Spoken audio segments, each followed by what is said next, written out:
everybody, it's Megan from R.E.N.T, and today we are going to talk about how to close the deal. So how to close that renter after the first time you show them. So I'm going to use an actual renter that's getting ready to show up at this apartment and show you some of the techniques I use. And I think she just showed up.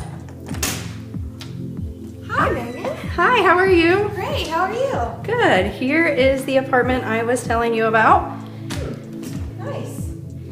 And you can see they're just moving out, so it just came on the market, and I think it would work out really great for you. I really like the place, but I want my parents to see it first before I make a decision. And what I typically would say here is that I think it would be a good idea for her to go ahead and put a deposit down, just because the place might not last past the weekend, and try to at least get that a little bit of commitment and get that check in hand. I'm really not sure because this is the first place that I've seen.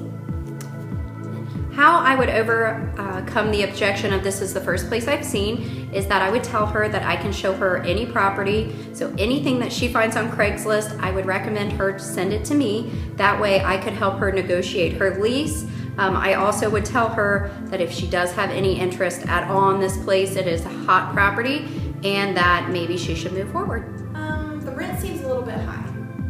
What I typically would say if the lease rate seemed a little bit high is that perhaps I could negotiate the lease rate for her.